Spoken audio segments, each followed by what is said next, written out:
So today I'm in conversation with Dr. Asma Ibrahim, an archaeologist and the director of the Museum and Art Gallery Department, State Bank of Pakistan. So, Dr. Asma, thank you so much for joining me today. My first question is, how did you get into archaeology and what part of archaeology attracted you? How did I get to archaeology? That's a very common question everyone asks me.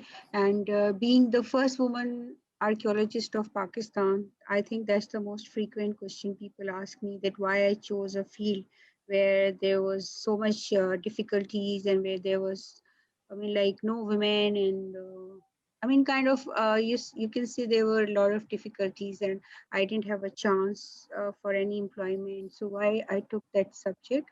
So this started from my graduation. I did my graduation in microbiology, zoology, and chemistry. And when you study biology, you come from invertebrates to vertebrate.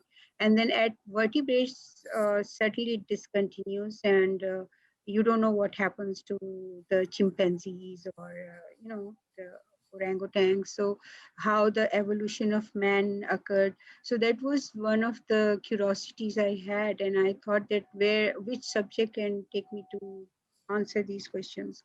I asked my teacher, but the teacher couldn't answer. They said, as religions don't let you answer such questions, that whether there was evolution or the man or Adam or Eve came directly. So this was one of the basic reasons that I took up archaeology. I left my favorite subject, which was science. So I did my master's in archaeology from Karachi University. Then I did my PhD in numismatics, which is the study of coins. I did it with Dr. Tani. My thesis was about the Indo-Greeks, Greeks who came to Sindh and Balochistan, and I wrote the history of the Greeks in this region on the basis of their coins. Then I did my postdoctorate. So I my first love was science, and then after my master in PhD, I went back to science and I did my postdoctorate in archaeological chemistry, which I got a Fulbright scholarship. I went to US and did my research on strontium isotopes in ancient human remains. So I took the samples with me and I did that. Then I did isotopes of nitrogen and oxygen. And on the basis of that, we write the provenance of those humans who came to Sindh and Balochistan and their diet and their age group, how they died, their intermarriages, and so on and so forth. So this was a brief kind of my background.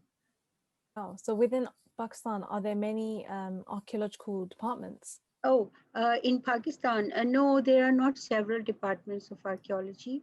There was only one department of archaeology, which was with the federal government of Pakistan.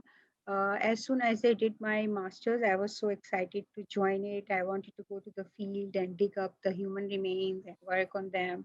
So I went to the Department of Archaeology, but my dreams were totally shattered when the DG, the Director General, I met there, and he said, "There's no place for girls here. So you go back and do something which girls are doing here." So he rejected me rightly there and then. And I came back. I was really upset, and my dreams were, like I said, shattered. So in the meantime, I thought what to do. Then I went to a publication firm where I wrote children course books. They offered me to come and join them. So I wrote class 4 and class 5 children course books about social studies. So in the meantime, I kept trying for this. And then I joined newspaper Dawn. I used to write freelance. So I became kind of a writer. But then the positions announced in the federal government through Federal Government Service Commission, I applied again for assistant director. So then I came through Federal Public Service Commission. They selected me on the basis of the course books which I wrote, although my experience was not that much, but I had a gold medal. So the committee accepted me. But later I was quite punished in the department. Department of Archaeology. There was only one Department of Archaeology. So now, after devolution in 2011, the provinces have their own Department of Archaeology. So all the four provinces have a Department of Archaeology. But this happened in 2011 when I already had left the department. Okay. So within archaeology, what is your specific focus? Well, in archaeology, my specific focus was on ancient human remains. I always wanted to study the human remains that who were these people who came to Indus Valley civilization, Harappa, Mohenjo-daro. Then Saraikula is a Gandhara grave culture site. So on these skeletons I worked. And the main very interesting thing for me was the excavations. So I asked the department to send me for excavations to different fields where these missions were going. So Department of Archaeology flatly refused that girls cannot go to the excavation. So then I had to get a special permission from my mother and all that. So I got a authority letter. But my main focus was human remains. I wanted to excavate human remains and work on them, and my wish came true after many years, but at least it came through. I got the excavation. I got a chance to do excavations in Balochistan from where we got the human remains. Then I had few from Gandhara grave culture. So these I started working. Then my another wish and my main focus was to work on DNA. So I had an offer from Harvard University when they read my paper about the strontium analysis. So Harvard University School of Medicine, they offered me that they want to do the DNA analysis with me on the same skeletons on which I worked and analyzed strontium. So nowadays I'm working with them on ancient DNA, and we have been able to retrieve some of the DNA from 16 skeletons. So my main focus is and my interest is into the human remains and to know who these people were who came to Pakistan and how they came and what was the reason. Was there any Aryan invasion or not? But with my research up to now, I have proof that there was no Aryan invasion. Great. So based on what you've just mentioned, within Pakistan, I'm assuming there aren't many female archaeologists, at least ones in your position. Would this be a correct assumption to make? Not yet. There, the girls, young girls, come for excavations with the missions of the universities, but they don't take it up as a career because I think culturally it is very, very difficult. When I took it, I had to give up a lot of things and I had to sacrifice. I was harassed badly. So the girls actually cannot do. Our social system is as such: if you get married, your husband won't let you go to the field for 3 4 months. I If can you are imagine. with in-laws, then also you're not allowed to. With parents, they are so protective. So I was lucky in the sense that my mother was very understanding and she let me go to the field, and she stood by my side that whatever my daughter is doing, she's right. Although she was not educated and she was a great lady, she always stood by my side. So it is difficult for girls. I don't blame them. They have interest, they come, they want to join the department and they want to go to the field. But culturally, it is very, very difficult. I could stand up and I said no to marriage. I said, okay, I had to sacrifice that because I was just about to get married, and this guy said if I go for field work with foreigners, he will not. But now times have changed, and the culture of Pakistan is also changing, and there are so many broad-minded young boys. I suppose if girls are interested, they can do it, but up till now, um, I don't see many girls as a profession. They don't take it. They take it as a student, as a hobby. They do come as a volunteer sometimes, but not as a full-fledged professional.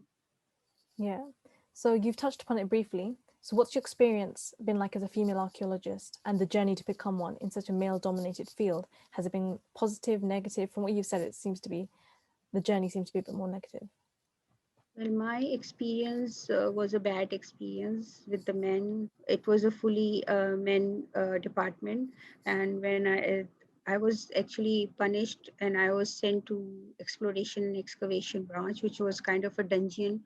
It was a storeroom for pottery and bones, but it was a good thing for me. I really enjoyed. I worked there, and but the Department of Archaeology never accepted me as a woman. Every day I had to listen to them that my director used to tell me to go home and get married, and this is not for girls. Why you're here? And then a lot of you see sexual harassment was there. Then there were a lot of what can I say? Actually filed a case of sexual harassment as well for my director general. So, every day was kind of a torture for me, and it was not a good experience. I was never promoted in the Department of Archaeology. I worked there for about 20 years, but they never accepted me.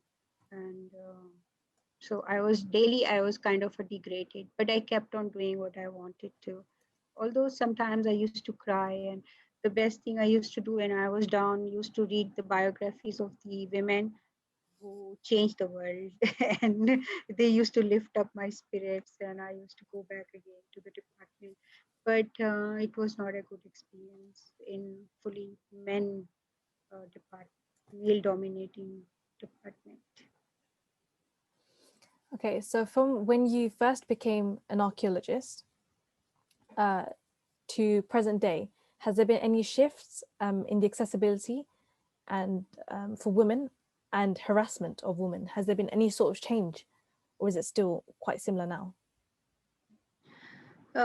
Yes, there is a big change, like I told you, in the culture also. The boys are more tolerant and they are more open minded. But in my time, when I joined the department, it was 1986, long time back. And at that time, the things were totally different. And then I again joined in 1990. First, I joined on ad hoc basis. Then they threw me out of the department because I was not a permanent one. So I came back with the FPSC, which is Federal Public Service Commission, in 1990, and I worked there till 2006, till I joined State Bank of Pakistan to establish their museum. So almost 20 years, 21 years, I worked in that department, and things didn't change till I was there. But now I see there is a big change in the social setup, in the women awareness about their rights and all that. But at my times, it was very difficult and very different. Great. So, what I'm just going to try and make it a bit more positive now. So, what do you love most about your work, and what has been kind of the most rewarding aspect? About my work is my inner satisfaction. The more I work, the more I'm curious and the more I like it. People say you're working all the time, but they don't understand it's not my work, it's my passion, and I enjoy working. I don't know, I don't enjoy going to parties or going to friends, but I would like to read more, I would like to write more research work and do that kind of stuff. So, about my work, the most rewarding aspect is my inner satisfaction. And now people have started accepting me and they have started respecting me, which was not there before. I was never respected when I was in the department. So they used to consider me as a useless woman who is just in the department. They didn't know why. So, but now I got a position and it's nice to see. But the other satisfying thing is that when I chose this career, I thought that somebody has to come as a first lady.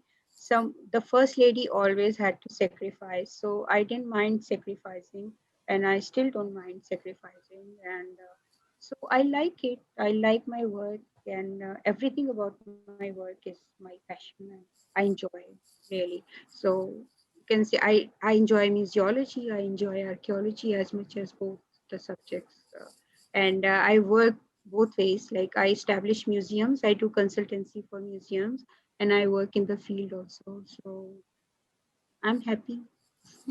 Great. So, within your career, what has been your most favorite discovery? My favorite discovery, oh, there are so many, but my favorite is the mystery of the Persian mummy. It's my favorite because it was well acknowledged all over the world. It was documented, and uh, it stopped the human smuggling. The best part of it is that it stopped the human smuggling. When I was helping BBC to record this, then all the Pakistani colleagues of mine said, oh, they will insult Pakistani scholars and BBC never respects us. But I said, no, I have to, because that was a cause for me. And there was a dead woman. I knew it from the beginning that this lady was murdered.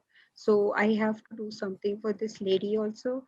Plus, I had to stop this human smuggling because at the same time, there were a lot of mummies coming up in the market. So it was a very good thing that BBC thought of documenting this as a movie. And just after that, this human smuggling and human exploitation was stopped. So this is one of my very favorite project. But otherwise, I discovered one underwater city also, which was never recorded in history. So I love that also, but it didn't get that much acknowledgement or appreciation all over the world as much this Persian mummy. And it was a world, you can say worldwide scandal. And to solve this mystery was the biggest achievement of my life. At that time, I was young and nobody used to believe me, but BBC trusted me. They came down to Pakistan, they recorded this, and they told me that you're the second scholar after Dr. Abdul Salam that the work we have documented.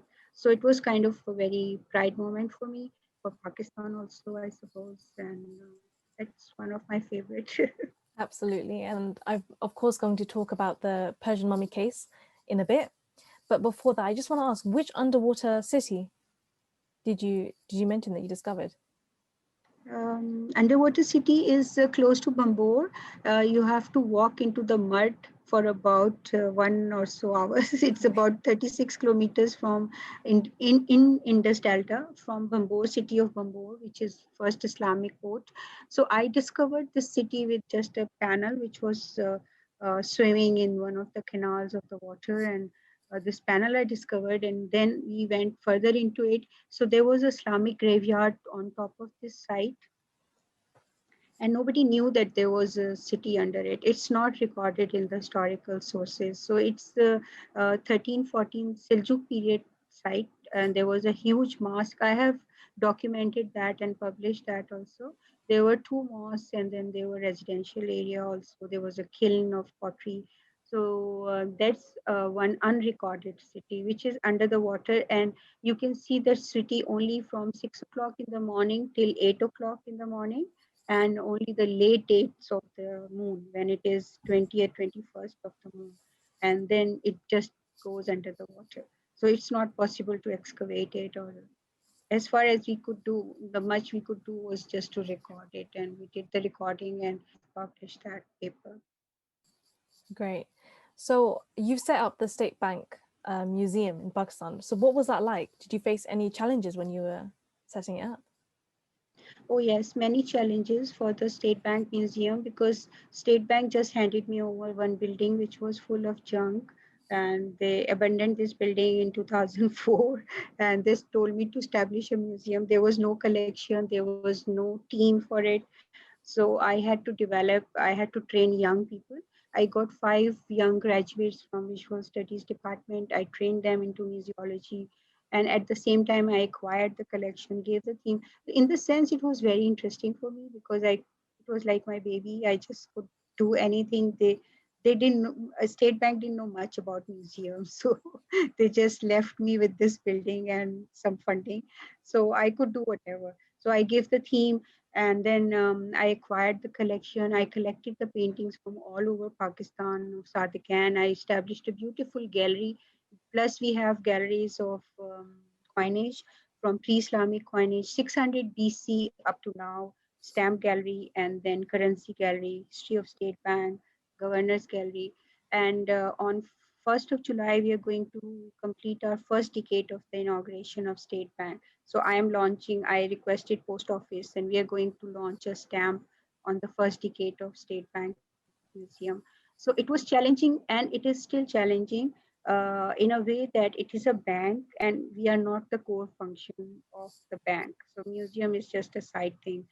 But to make your place into the bank, it was a big challenge. But the good thing is that all the governors of State Bank are very well educated people, and they take my side. They understand the museums, so they always stand by my side, and I don't have that much problems. But challenges were, yes, of course, the conservation, the collection, and the team, and all that. They were there. Well, a common question that's asked in archaeology is why what we do is so important. So I want to ask you, Dr. Asma, why do you think studying artifacts, preserving heritage, and so on is so important for any civilization, but more specifically for Pakistan? Well, You see, without your own roots, without your own knowledge, like take your example, if you don't know who your parents were, who your grandparents were, you will always be curious about it. It's a human nature that you want to know from where you have come. And that is one thing that we were thrown out of heaven. That is what is taught to us because we were curious. So we were thrown to the earth. So humans are still suffering. So that is one thing, curiosity that takes us to know that what is under the ground, why this monument is there. And it is very important for the younger generation to take pride into their past, that how advanced they were. If we don't see our Indus civilization and other monuments of historic period, prehistoric, we are nothing. Our younger generation need to be taught about our history and archaeology to be proud of, because we don't take pride in anything of ours. We just want to go abroad and we think that the Western civilizations, the Western countries are much better. But when you see we were so much civilized, so this is important in the sense that you need to tell the younger generation that how advanced we were, and we can be still again if we put our mind and heart into our own history and heritage. And we need to love our past. Without past we are nothing. Who we are we don't know. So archaeology in that sense is very important. And now archaeology is a complete science. We have physics, we have botany, we have medicine into the archaeology. So it teaches you about everything which is on this earth. You can do research which kind of flora and fauna was there, which kind of food was there, how they used to grow, what was agriculture, and how you can grow your agriculture, your cities, how they were built. I mean, like in Mohenjo-daro is still the most advanced city in the world of Bronze Age period. So there's so many things which younger generation can learn, and I think they should learn through archaeology. So this is the mother of all the subjects. Like they used to say history, but I think the archaeology, without archaeology, there is no history. Unless you excavate and you do research on that, you cannot write history. So it is the base and the foundation of the history as well. Yeah, I completely agree with that. So just to briefly touch upon media, since you've been quite a public figure for archaeology in Pakistan, how important is it that archaeologists interact with the media and general public, so i.e. the representation of archaeology? I think it is very important that archaeologists should get into the media to, because most of the people are not interested in this subject. I don't know about abroad, but there is quite some interest, but in Pakistan there is not at all any interest. So bring awareness about the civilization and about the like the destruction of our sites, which is happening quite quickly now due to the commercialization and urbanization. We need to bring this awareness to public, not only to the younger generation but to the older people also. Like all these schemes we have, housing schemes, they're destroying our old sites. For example, nobody knows that Karachi was 2 million years old, and we have a sequence of stone age up to the present times, and these sites are destroyed and they are in process of destroying. So talking to media is very very important, that we should tell them that these areas are the areas where no industrial or urban growth should be taken place. These should be marked as heritage sites. So only media can help you in doing all this bringing all this awareness to all these people, high ups and builders and all that. And I think it's the most important aspect, that we should talk to media and tell them about these things. Yeah, great. So I cannot speak to the Dr. Asma Ibrahim and not mention the Persian mummy case. I know you've touched upon it a little bit, but for anyone who may not be familiar with it, could you please provide a kind of brief explanation of what the Persian mummy case actually is? Okay, this the Persian mummy case was also one of my very curious kind of a thing in my life, which I never expected. I was in the National Museum of Pakistan, and I got a call from police saying that we got a mummy, and you need to open the museum. We need to keep the mummy in the museum, National Museum of Pakistan. So I didn't pay attention. I thought there are no mummies in Pakistan, in this region, in fact, Indo-Pakistan. So I didn't pay any attention. So they kept calling for 3 days, and they kept the mummy in the police station. And then I thought that, I mean, when they kept calling, so I thought, why not, I should go and see what it is they're talking about. So when I went there and saw this coffin, and inside there was a dead body, full-fleshed mummy with the face mask, gold face mask, gold crown, and gold chest plate, and all mummified. I mean, a complete mummy. So I was really surprised to see that in Pakistan. That is how it all started. But there was fungus growing all around her face, so I could make out that this is a fresh body. It's not very old. Mm. So, but then I told them to keep it in the air conditioned room, controlled humidity till the time we decide what to do. They wanted to take us to National Museum, but we were not prepared to bring in the mummy. So I prepared the lab room, fully air conditioned and environment control, and then I told them, okay, they can bring, but then they had a high-fi press conference from where the whole world's media was there, and there I told Dr. Dani that I think she's a fake, but Dr. Dani said no, she can be real because Egyptians had a tradition of mummifying Persians also. So they start the controversy, and Dr. Dani was my teacher. But I wanted to prove it. Where I was young, nobody was trusting me because Dr. Dani said this. So I thought that why not work on it. So I kept on working on that, and BBC started calling me every day. They used to call me for 1 hour and ask me what I'm doing. I mean, this was a good thing. For 1 year, we were in touch, and I read the cuneiform script. I found the faults in the script. The script was old, but the writing was the new Persian. And then I verified it from the Italian linguistics also. They also said yes.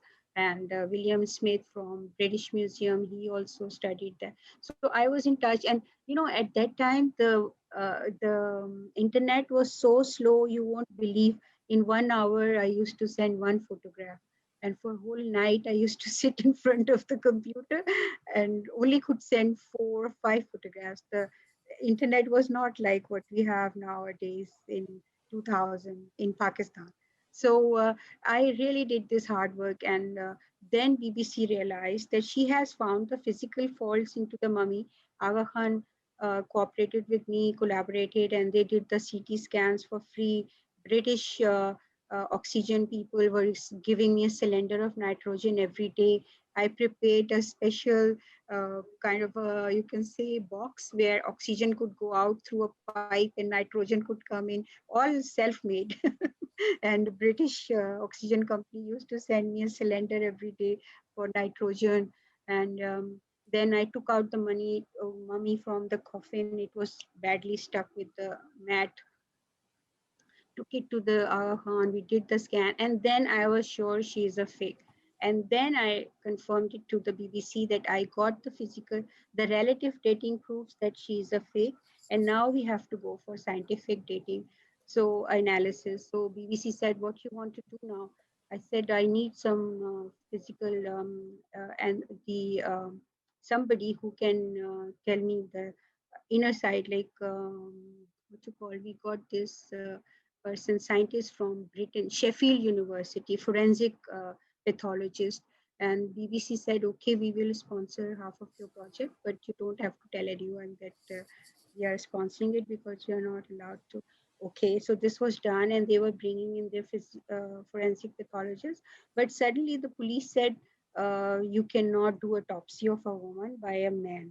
And this man was already in the plane, and BBC team came down to Pakistan to document all that. I said, but you didn't tell me before, he's already in the plane. Well, the head of the police was he was very cooperative, and he said that we need to help this girl. So tell us the solution. Okay, we came to a solution on that point, but then when the BBC team came and we wanted to take the mummy to Aga Khan for autopsy, the Department of Archaeology said we are not going to give this mummy. What if there's a real mummy inside? Who is going to take the responsibility? We are not going to trust you. So this was a very crucial point. So I had to negotiate with the Department of Archaeology, and I gave an authority letter to the Department of Archaeology that if this mummy proves out to be real, I will be responsible for it. So I wrote that authority letter, gave it to them, because this was our country's name. you you invited the BBC team, you gave them the permission, the whole team is there, and their members were from different countries, specialists from Australia, America. I said, but this, I cannot do this to my country's name. So I gave the authority letter, and we took the mummy for the autopsy. And BBC team was really thankful to me, and they knew that I will be punished after that. So they offered me that if you want to come with us, you come with us, because they saw what has happened to me. But okay, but after that I was punished, but at least I did what I wanted to. So we went to the hospital, we did the autopsy, they took out the samples, the forensic pathologist, and it proved out that she was murdered in 1996, this lady, and she was converted into mummy. Not only this, when they went Balochistan to do more research, they came to know there were two more mummies in the same smuggler's house. So there was a gang, and they were converting these dead bodies or maybe freshly murdered people into the mummies. So this was the thing. We did the autopsy, and it came out scientifically. It was proven that she was dead or murdered in 1996. So for 3 days, 3 nights, I couldn't sleep. And while I was working on this mummy, I was with police custody, because the religious factor, the Maulvis were against it. We cannot keep a dead body for more than 3 days in Islam. So I was under that pressure also. They wanted me to bury the woman as soon as possible. So that was another thing, very, very, I took so many risks for this mummy. But I was kind of sure that she is a fake and somebody has murdered her. So I have to help her out, and I have to help for others also. I don't know how many dead bodies or how many people they will murder to sell for profit. So a little brief about the mummy, although it's a long story. Yeah, it sounds very 2 years, hectic. 2 years struggle. Yeah, sounds very hectic and very stressful as well. Have you watched the movie? Oh, the documentary? Yes. No, I haven't. I tried to find it online, but it was made, about Ah, 21 years no, ago. it's not available on YouTube. They have copyright. So if you have a WhatsApp number, you can send me. I'll send you the link. Okay, great. I would love to watch it. I've been trying to find it for so long. It was on air for so many years in London. Where do you live? I In live in yeah, London, okay. but I was born in 99, like the end. So I didn't get to watch it You for were the born first in 99, at the end in December. So I and this didn't was made in 2000. yeah, so I didn't get the chance to see it around that time. Of course you can't. I'll So send you the link. great, thank you. So to kind of wrap things up, what advice would you give to women, especially women from backgrounds that are not traditionally represented in archaeology, such as women of color, looking to enter archaeology or who are just kind of starting off within this field? Well, my advice to these girls is that they think that it's a very tough field. But if you have love for something, if you have passion, you need to have passion for everything you do in your life. Unless you have your heart and mind into it, you are not successful. So I always advise young people to go for whatever they like, not for profit, not for income, or for the worldly thing. But if your if your inner is satisfied, then everything is that. Because most of the time, like 12 hours or 8 hours, we are in the office, and if you're not doing something which we don't like, so that is not good. And for archaeology also, I mean, for archaeology it's 100% like that, because it's a totally different field. You have to live in the jungle, you have to wake up very early, like 4 o'clock, you have to go to the field. And especially in our country, it's very hot, and you get tan, and fair color is like something which nobody wants to give up in our country. If you are tan, nobody likes you. So we are totally tan when we are working in the field, black in fact. So girls are usually very conscious in our country about their complexion. So this is one thing. But my advice to the younger girl is that girls is that if they like it, they should come. And now the times have changed, and this is a field which need to be explored by girls. And girls are very particular about things, like they do mind little tiny things, so they can excavate very nicely. And they do like it also, but they're just scared. So I always advise young girls not to be scared to explore, and that is one thing that you should do. Take a chance and do it, whatever you feel like doing it. And especially in archaeology, it's all open for young girls, for young people to explore. And in Pakistan, we have thousands of sites. In Balochistan, every kilometer we have a site. So unless we have many good people in this field, we are not going to write about our history. I think we only know 1/10 of our history of Pakistan only. Unless we work on it, we will not be able to explore and we will not be able to write it. So for young people and for traditionally, you mean the families who are conservative? Yeah. Uh, well, for them, I don't know. I can't say anything. It's difficult to fight the family system here in Pakistan. Because when the girl is born, the only thing she is aiming for is to get a good guy and to get married. Yeah. That's all True. from childhood. Like our family that, oh, I hope she gets a good guy and get married, go to her house. So when you're listening to this thing from childhood, I don't blame the girls that they're just looking for a good household and good marriage. And okay, after marriage, if you want to take up this profession, yes, but you need a lot of dedication in that.